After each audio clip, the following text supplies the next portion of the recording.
नमस्कार, स्वागत है आपका आज की खबर में। मैं हूं मोहम्मद फातेह टीपू।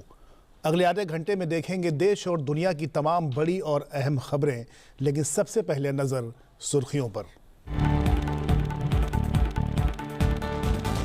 दिल्ली में राष्ट्रमंडल देशों की संसदों के अध्यक्षों और पीठासीन अधिकारियों का 28वां सम्मेलन। प्रधानमंत्री नरेंद्र मोदी सम्मेलन का कल करेंगे उद्घाटन। अध्यक्षों और पीठासीन अधिकारियों की भूमिका सहित समकालीन संसदीय मुद्दों पर व्यापक रूप से होगी चर्चा।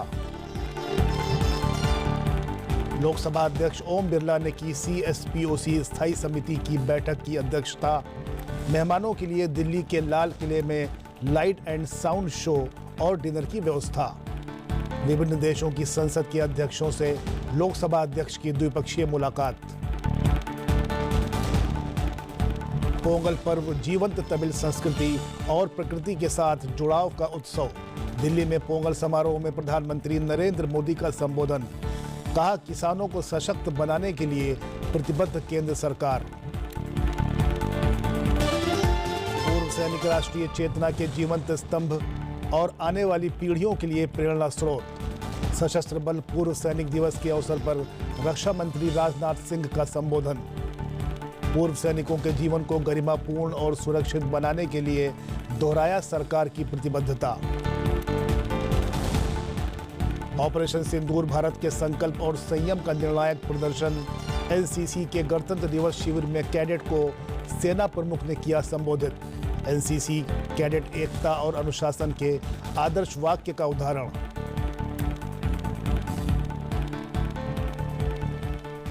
बुलेटिन में सबसे पहले बात भारत में आयोजित होने जा रहे 28वें CSPOC की।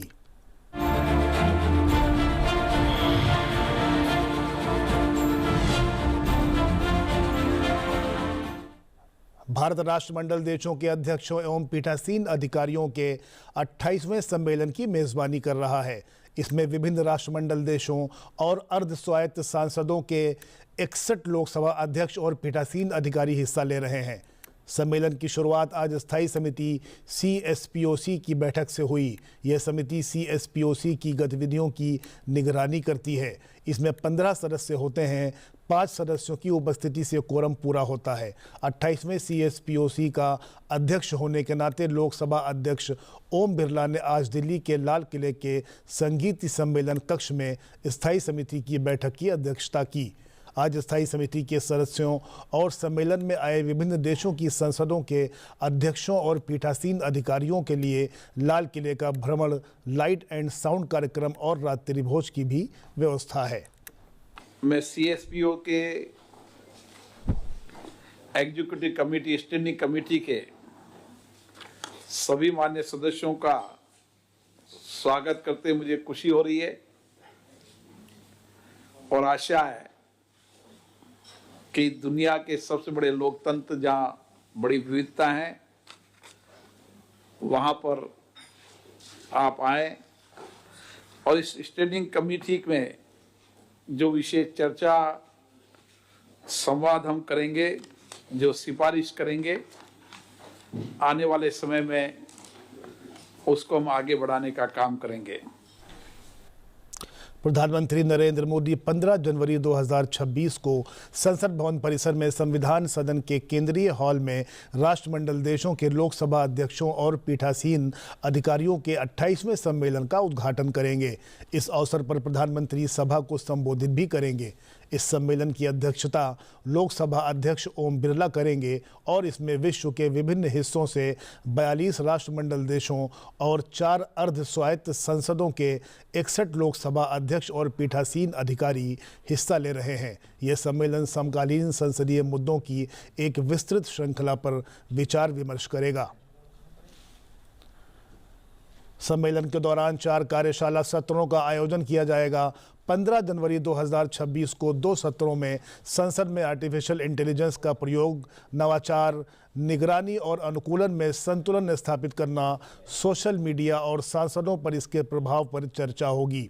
16 जनवरी को संसद के प्रति जन सामान्य की समझ बढ़ाने और मतदान के बाद भी नागरिकों की भागीदारी बढ़ाने के लिए नवीन रणनीतियां और संसद सदस्यों और संसदीय कर्मियों की सुरक्षा, स्वास्थ्य और कल्याण पर चर्चा होगी। विशेष पूर्ण अधिवेशन का विषय लोकतांत्रिक संस्थाओं को मजबूत बनाए रखने में अध्यक्षों और पीठासीन अधिकारियों की भूमिका पर बात होगी। लोकसभा अध्यक्ष 15 और 16 जनवरी 2026 को पूर्ण अधिवेशनों की अध्यक्षता करने के अलावा लाइटनिंग राउंड, विशेष पूर्ण अधिवेशन और समापन पूर्ण अधिवेशन की भी अध्यक्षता करेंगे। वो विशेष पूर्ण अधिवेशन के विषय पर मुख्य भाषण भी देंगे। 28वें CSPOC सम्मेलन में शामिल होने आए कई देशों के स्पीकर्स ने लोकसभा अध्यक्ष ओम बिरला से मुलाकात की। लोकसभा अध्यक्ष ओम बिरला ने केन्या की नेशनल असेंबली के स्पीकर मोसेस मसीका वेंटगुला का संसद भवन परिसर में स्वागत किया। द्विपक्षीय संवाद के दौरान भारत और केन्या के ऐतिहासिक, सौहार्दपूर्ण और बहुआयामी संबंधों को और मजबूत करने की साझा प्रतिबद्धता जताई। संयुक्त राष्ट्र और अन्य बहुपक्षीय मंचों पर सहयोग, ग्लोबल साउथ की सामूहिक आवाज़ को सशक्त करने और विकासशील देशों की प्राथमिकताओं के समर्थन पर व्यापक चर्चा हुई। लोकसभा अध्यक्ष ने भारत की सामाजिक आर्थिक प्रगति का जिक्र करते हुए समावेशी विकास, जन कल्याणकारी योजनाओं और डायरेक्ट बेनिफिट ट्रांसफर के माध्यम से नागरिक सशक्तिकरण के अनुभव साझा किए। डेवलपमेंट ओरिएंटेड पार्टनरशिप के तहत क्षमता निर्माण, शिक्षा और अवसंरचना क्षेत्रों में भारत केन्या सहयोग को द्विपक्षीय संबंधों का महत्वपूर्ण आधार बताया गया। संसदीय सहयोग को द्विपक्षीय संबंधों को नई गहराई देने वाला माध्यम बताते हुए संसदीय शिष्टमंडलों के नियमित आदान प्रदान पर सहमति बनी। लोकसभा अध्यक्ष ओम बिरला ने 28वें CSPOC सम्मेलन के अवसर पर त्रिनिडाद और टोबैगो के हाउस ऑफ रिप्रेजेंटेटिव्स के स्पीकर जगदेव सिंह का संसद भवन परिसर में स्वागत किया और सम्मेलन में सहभागिता के लिए आभार जताया। मुलाकात के दौरान हाल ही में प्रधानमंत्री नरेंद्र मोदी की त्रिनिडाद और टोबैगो यात्रा, प्रधानमंत्री के संसद की संयुक्त बैठक में ऐतिहासिक संबोधन का भी जिक्र हुआ और स्वास्थ्य, शिक्षा, डिजिटल सेवाओं और उभरते क्षेत्रों में सहयोग को द्विपक्षीय संबंधों की नई ऊंचाई बताया गया। दोनों देशों के औपनिवेशिक अतीत से निकलकर लोकतांत्रिक पहचान गढ़ने भारत की संवैधानिक यात्रा, व्यापक सामाजिक आर्थिक परिवर्तन और भारत के विश्व की अग्रणी अर्थव्यवस्थाओं में स्थान पर विचार साझा किए गए। भारत और त्रिनिडाद और टोबैगो में प्रचलित बाई कैमरल संसदीय प्रणाली के संदर्भ में संसदीय सहयोग बढ़ाने, बेस्ट प्रैक्टिसेस साझा करने और संसदीय शिष्टमंडलों के नियमित आदान प्रदान पर सहमति बनी। लोकसभा अध्यक्ष ओम बिरला ने CSPOC सम्मेलन में शामिल होने आए मालदीव की पीपल्स मजलिस के स्पीकर अब्दुल रहीम अब्दुल्ला से मुलाकात की और सम्मेलन में आने के लिए आभार जताया। द्विपक्षीय बैठक में भारत मालदीव के लोकतंत्र, आपसी सम्मान और जन कल्याण पर आधारित घनिष्ठ संबंधों, शीर्ष नेतृत्व के नियमित संवाद, रक्षा, सुरक्षा और संरक्षण और सामुदायिक विकास में सहयोग की समीक्षा की गई। संसदीय सहयोग को द्विपक्षीय संबंधों का महत्वपूर्ण आधार बताते हुए अंतर संसदीय मंचों पर सुशासन, इनोवेशन और विधायी अनुभव साझा करने पर सहमति बनी। भारतीय संसद में AI आधारित पहल, बहुभाषी त्वरित अनुवाद, डिजिटल प्रक्रियाओं और नागरिक केंद्रित संसदीय कार्यों के अनुभव मालदीव के साथ साझा करने की इच्छा व्यक्त की गई। लोकसभा अध्यक्ष ने सशक्त लोकतंत्र के लिए सक्षम विधायिकाओं की आवश्यकता पर बल देते हुए प्राइड संस्था के माध्यम से मालदीव के सांसदों और संसदीय अधिकारियों के प्रशिक्षण और क्षमता निर्माण में सहयोग बढ़ाने का प्रस्ताव रखा। लोकसभा अध्यक्ष ओम बिरला ने सेशल्स की नेशनल असेंबली के स्पीकर अजारेल एर्नेस्टा से संसद भवन परिसर में मुलाकात की। लोकसभा अध्यक्ष ने सेशल्स की संसद में संसदीय मर्यादाओं, संवाद की संस्कृति और लोकतांत्रिक संस्थाओं को मजबूत करने में स्पीकर एर्नेस्टा के नेतृत्व की सराहना की। द्विपक्षीय संवाद में भारत सेशल्स के ऐतिहासिक, मैत्रीपूर्ण और साझा मूल्यों पर आधारित संबंधों, हिंद महासागर क्षेत्र में सहयोग और ग्लोबल साउथ के देशों के रूप में संवाद, बहुपक्षवाद और साझेदारी पर सहमति व्यक्त की गई। भारत के सुशासन, समावेशी, नागरिक केंद्रित विकास, डिजिटल तकनीक, प्रत्यक्ष लाभ अंतरण, डिजिटल भुगतान और ईज ऑफ लिविंग में सुधार के अनुभव साझा किए गए। भारतीय संसद की डिजिटल संसद पहल, AI आधारित समाधानों, संसदीय आधुनिकीकरण और संसदीय शिष्टमंडलों के आदान प्रदान और प्राइड संस्था के माध्यम से क्षमता निर्माण में सहयोग बढ़ाने पर जोर दिया गया। पीपल टू पीपल कनेक्ट के तहत संस्कृति, योग, शिक्षा व प्रशिक्षण कार्यक्रमों की भूमिका को रेखांकित करते हुए इस संवाद से भारत सेशल्स संसदीय एवं द्विपक्षीय सहयोग को नई गति मिलने का विश्वास व्यक्त किया गया।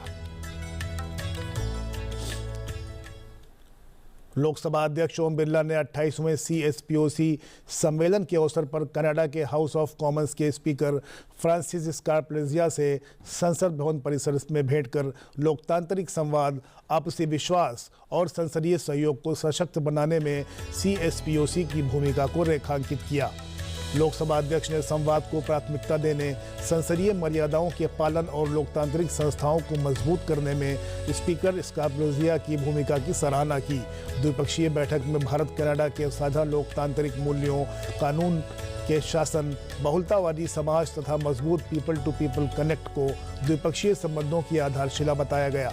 संयुक्त राष्ट्र अन्य बहुपक्षीय मंचों पर सहयोग, समकालीन वैश्विक चुनौतियों के समाधान के लिए संवाद, सहयोग और नियम आधारित अंतर्राष्ट्रीय व्यवस्था की आवश्यकता पर सहमति बनी। भारत की जन केंद्रित शासन प्रणाली, सामाजिक आर्थिक प्रगति, डिजिटल गवर्नेंस, डिजिटल संसद और AI आधारित नवाचारों के माध्यम से संसदीय कार्यप्रणाली को अधिक पारदर्शी और नागरिकों के लिए सुलभ बनाने के अनुभव साझा किए गए। संसदीय शिष्टमंडलों के आदान प्रदान, शिक्षा, नवाचार, टेक्नोलॉजी और एनर्जी क्षेत्रों में सहयोग की संभावनाओं और कनाडा में बसे इंडो कैनेडियन समुदाय की भूमिका को रेखांकित करते हुए ये विश्वास व्यक्त किया गया। ये संवाद भारत कनाडा संसदीय एवं द्विपक्षीय संबंधों को नई गति देगा।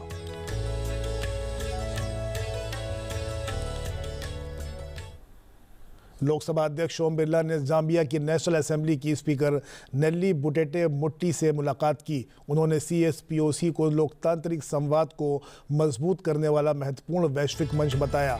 लोकसभा अध्यक्ष ने जाम्बिया की पहली महिला स्पीकर के रूप में नेल्ली मुट्टी के नेतृत्व, संसदीय सुधारों और महिला सशक्तिकरण में उनके योगदान की सराहना की। उन्होंने भारत के नारी शक्ति वंदन अधिनियम और वेमेन लेड डेवलपमेंट की प्रतिबद्धता साझा की। द्विपक्षीय संवाद में भारत जाम्बिया के ऐतिहासिक और सौहार्दपूर्ण संबंधों, स्वतंत्रता के बाद स्थापित राजनयिक रिश्तों, साझा लोकतांत्रिक मूल्यों और डेवलपमेंट ओरिएंटेड पार्टनरशिप के माध्यम से ग्लोबल साउथ की आवाज़ को सशक्त करने पर सहमति बनी। आतंकवाद और उग्रवाद के सभी रूपों के प्रति जीरो टॉलरेंस की नीति, वैश्विक शांति और सुरक्षा और अफ्रीका में जाम्बिया को भारत का विश्वसनीय दीर्घकालिक साझेदार मानने की प्रतिबद्धता दोहराई गई।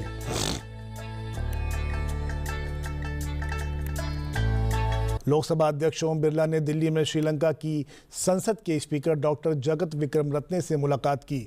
इस दौरान लोकतांत्रिक संवाद को सशक्त बनाने में सम्मेलन की भूमिका को रेखांकित किया। लोकसभा अध्यक्ष ने श्रीलंका में लोकतांत्रिक परंपराओं, संसदीय प्रक्रियाओं के प्रति जागरूकता और युवा पीढ़ी में नागरिक भागीदारी को प्रोत्साहित करने में स्पीकर की भूमिका की सराहना की।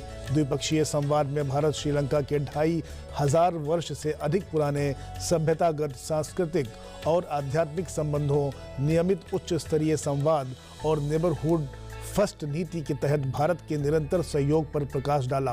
क्षेत्रीय और बहुपक्षीय मंचों पर सहयोग, सार्क और बिम्स्टेक सहित साझा मंचों पर बेहतर समन्वय और कठिन समय में श्रीलंका के प्रति भारत के सहयोग को गहरे मित्रवत संबंधों का प्रतीक बताया गया। भारत की हालिया सामाजिक आर्थिक प्रगति, प्रधानमंत्री आवास योजना, आयुष्मान भारत और डिजिटल इंडिया जैसी पहलों के माध्यम से नागरिकों के जीवन में आए सकारात्मक बदलाव और ईज ऑफ लिविंग के अनुभव साझा किए गए। 28वां CSPOC भारत में आयोजित हो रहा है। सम्मेलन में शामिल होने के लिए आमंत्रित मेहमानों का दिल्ली पहुंचना जारी है। किसान राष्ट्र निर्माण में सशक्त भागीदार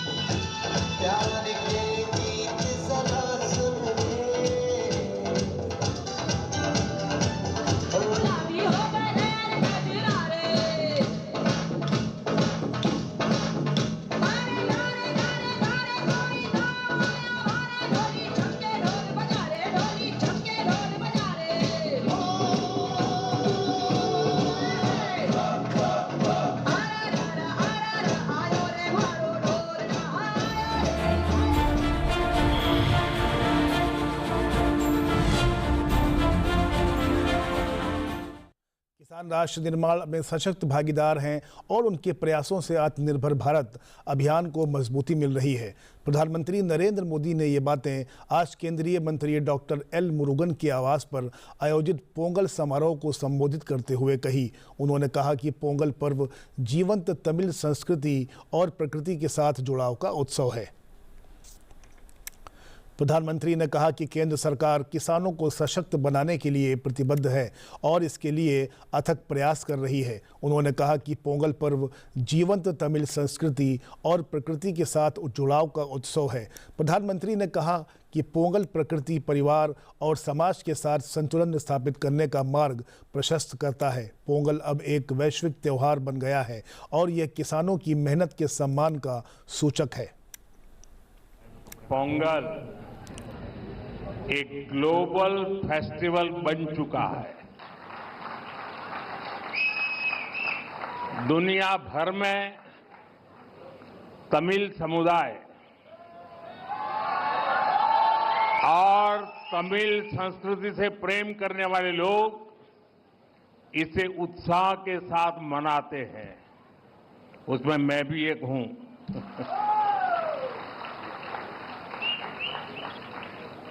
इस विशेष पर्व को आप सभी के साथ मनाना मेरे लिए सौभाग्य की बात है। हमारे तमिल जीवन में पोंगल एक सुखद अनुभूति की तरह है। इसमें अन्नदाता की मेहनत, धरती और सूर्य के प्रति आभार का भाव है। साथ ही ये पर्व हमें प्रकृति, परिवार और समाज में संतुलन बनाने का रास्ता दिखाता है।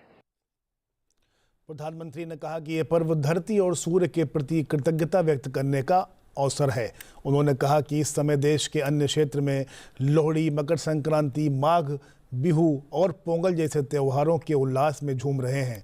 यह एक भारत श्रेष्ठ भारत की भावना को और मजबूत करता है। प्रधानमंत्री ने कहा कि तमिल संस्कृति समूचे देश और मानवता की साझा विरासत है। ये वर्ष मुझे तमिल संस्कृति से जुड़े कई कार्यक्रमों में शामिल होने का अवसर मिला। मैंने तमिलनाडु में 1000 साल पुराने गंगईकोंडा चोलापुरम मंदिर में पूजा की।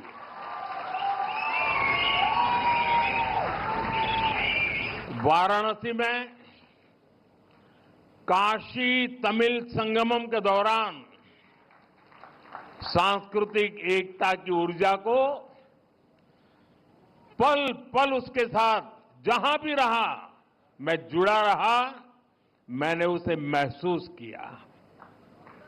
जब मैं पंबन ब्रिज के लोकार्पण के लिए रामेश्वरम गया था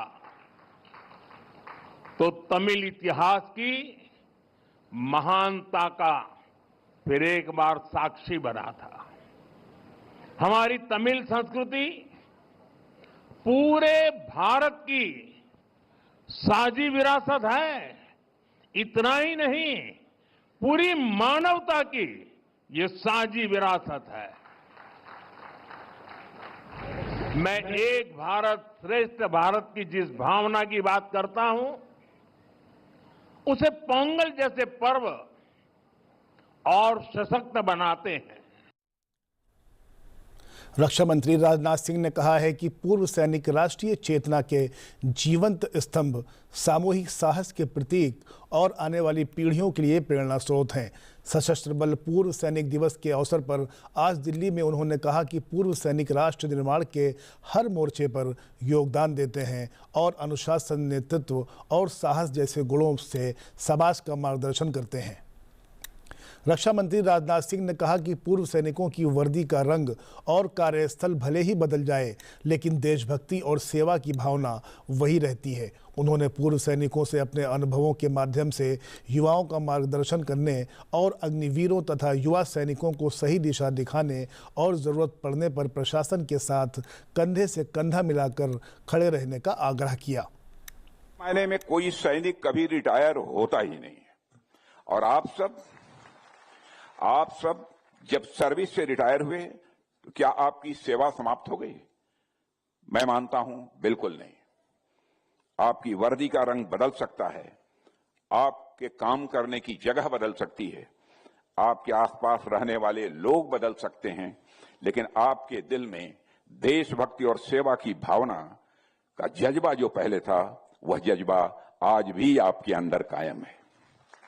साथियों, पूरा देश हर क्षेत्र में आपके योगदान को देख रहा है, और देख ही नहीं रहा है बल्कि मैं समझता हूं महसूस भी कर रहा है। और हमारी सरकार का भी यह मानना है कि हमारे सोल्जर्स और हमारे वेटरन्स देश के मजबूत स्तंभ हैं। उनकी देखभाल करना हमारा नैतिक और यह भावनात्मक कर्तव्य है।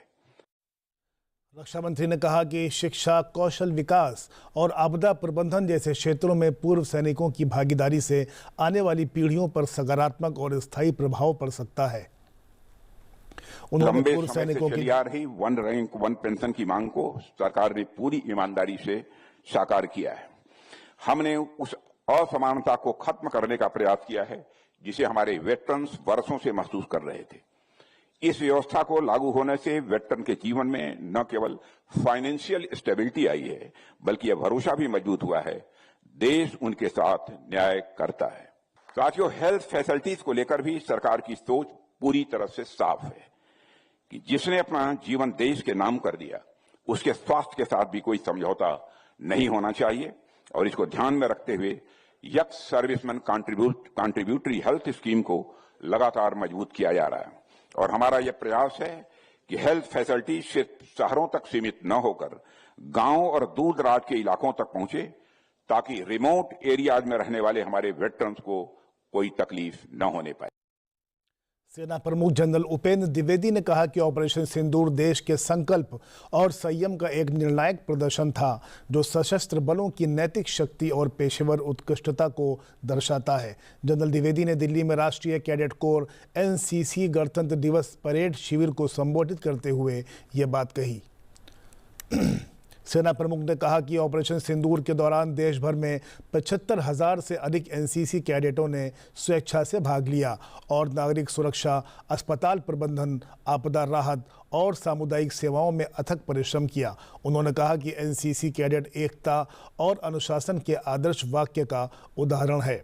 जनरल द्विवेदी ने कहा कि विकसित भारत 2047 के विजन को युवा नेताओं, एनसीसी कैडेटों, नवप्रवर्तकों, शिक्षकों, इंजीनियरों, डॉक्टरों, सैनिकों और जिम्मेदार नागरिकों के सामूहिक प्रयासों से ही हासिल किया जा सकता है। NCC cadets exemplify the motto of unity and discipline, एकता और अनुशासन.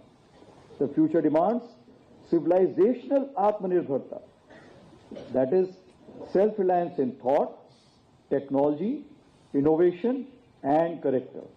That is why initiatives like Army Cells in IITs, Technology Clusters and the Indian Army Internship Program 2025 as well as 26 are so important. We invite the youth to actively participate in national security, innovation and development initiatives. Dear cadets, the vision of Viksit Bharat 2047, a developed, secure, self-reliant India will not be achieved by the government alone. It will be achieved by young leaders, NCC cadets, innovators, teachers, engineers, doctors, soldiers, and responsible citizens like you. So let's rise with confidence, march with discipline, innovate with integrity, and serve with India, and be the future leaders we are looking for. Together we shall build a strong, self-reliant, united, and developed India. Bulletin में अब नजर कुछ और प्रमुख खबरों पर। राष्ट्रपति द्रौपदी मुर्मू ने आज राष्ट्रपति भवन में आयोजित एक समारोह में 3 देशों के राजदूतों के परिचय पत्र स्वीकार किए। इसमें त्रिनिदाद और टोबैगो, ऑस्ट्रिया और अमेरिका के राजदूत शामिल थे। राष्ट्रपति द्रौपदी मुर्मू ने पूर्व सैनिक दिवस के अवसर पर पूर्व सैनिकों की सराहना करते हुए कहा कि उनका अडिग साहस हर भारतीय को प्रेरित करता रहेगा। उन्होंने विश्वास जताया कि हमारे पूर्व सैनिक भविष्य में भी राष्ट्र के हित में पूरी निष्ठा से समर्पित रहेंगे। हर साल 14 जनवरी को पूर्व सैनिक दिवस मनाया जाता है। यह सशस्त्र बलों के पहले commander in chief field marshal KM Cariappa की सेवाओं के सम्मान में मनाया जाता है।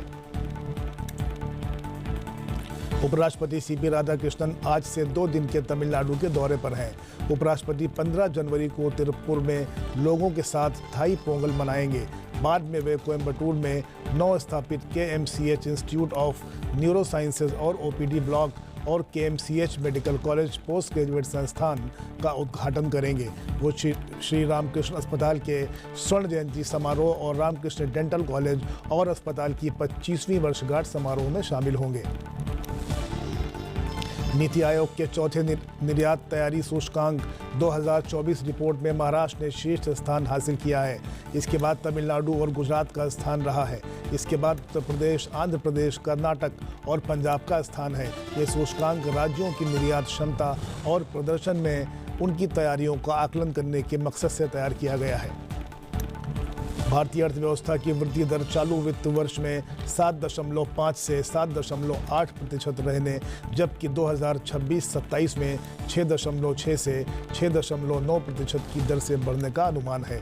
सलाहकार कंपनी डेलॉयट इंडिया ने यह जानकारी दी। डेलॉयट ने कहा कि भारत के लिए 2025 को घरेलू मांग में जुझारूपन, राजकोषीय, मौद्रिक और श्रम नीतियों में निर्णायक सुधारों और व्यापार नीतियों में पुनर्समायोजन के वर्ष के रूप में याद किया जाएगा। छत्तीसगढ़ के सुकमा जिले में 29 माओवादियों ने सुरक्षा बलों के सामने आत्मसमर्पण कर दिया है। आत्मसमर्पण करने वाले नक्सलियों में से दंडकारण्य आदिवासी किसान मजदूर संगठन के अध्यक्ष उड़ियाम बुधरा के सर पर 2 लाख रुपए इनाम है। आत्मसमर्पण करने वाले माओवादी सुकमा जिले की कई बड़ी वारदातों में शामिल रहे हैं।